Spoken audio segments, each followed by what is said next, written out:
Hello, I'm Christian. This is my brother.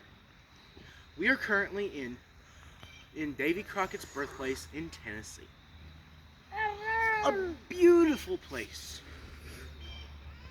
Which, although I do not live in Tennessee, this beautiful place is very important to the history of my state. But otherwise, why don't we get on with the program? Today we will be covering the differences between a revolution and a civil war. This is the use of these words in a national crisis, as in a war. Not their separate uses within the dictionary.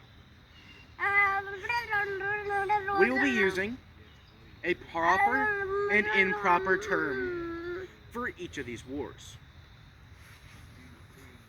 For our example, for a civil war, our example for the proper use of the war is the Russian Civil War, which is indeed a civil war. For an improper use of the word Civil War, we will be using the American Civil War. These are different wars.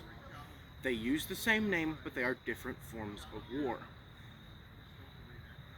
As for a revolution, we have the proper use of the term revolution, the American Revolution. And improper use of the word, the French Revolution.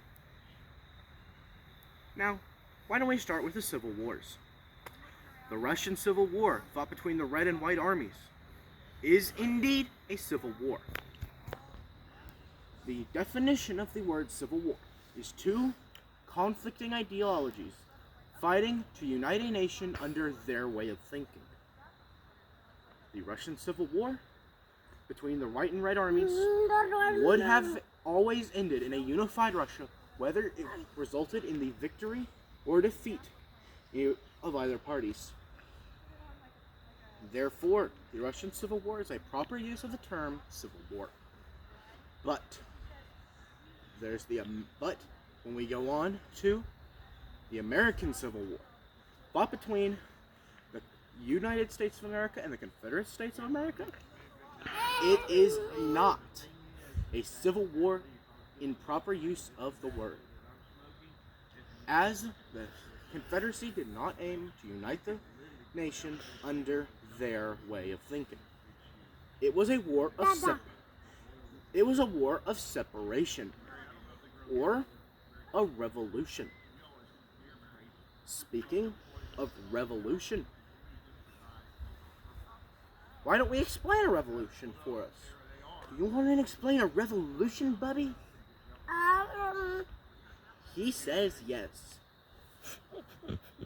Why don't we go with explaining a proper revolution?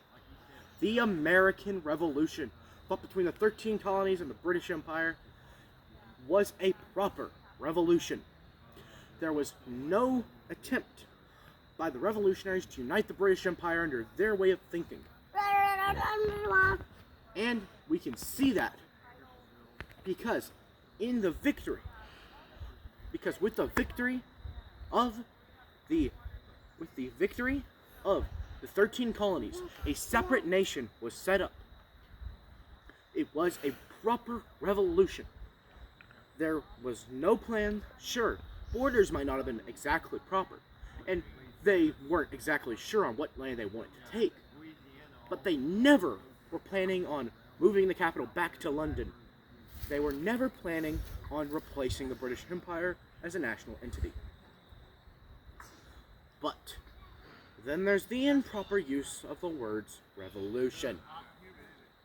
The first French Revolution.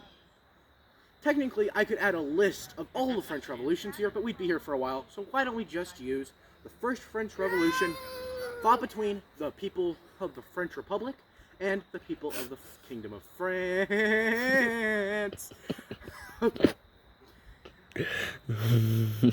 Thanks. Anyways. Aw, thank you. Thank you. I know, I don't like the word French either.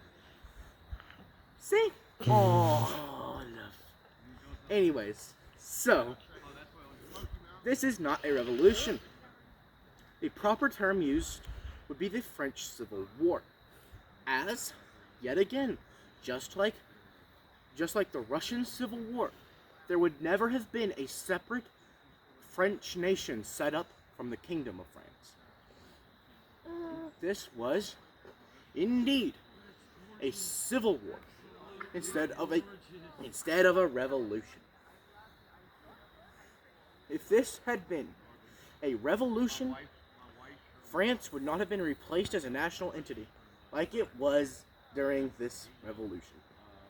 This was not a revolution, a civil war. That's right. That's right. That's right. Oh, that's right. Do you like the proper use of wars? You love them, don't you? Oh, yes, you do. Well, anyways, I hope you enjoyed. And for a little recap, the proper uses of the terms the wars discussed today that are proper revolutions, the American Revolution, and the American Civil War. In a way, you could call it the Second American Revolution or the Southern War for Independence. Either way, Civil War is as far from the truth as you could get. But then, when you go, the proper uses of the term Civil War, the Russian Civil War, and the French Revolution. Thank you for watching. And please, don't forget to subscribe. And, if I may, please visit all the way around. Please, all the way around, like turn around. Please visit Davy Crockett's birthplace in Tennessee. 'Tis a lovely place where a great man was born. Now, remember to subscribe, like, and comment if they're on this video. And don't stop being. Are you ready? C-Class Pokemon Trainers. Bye-bye.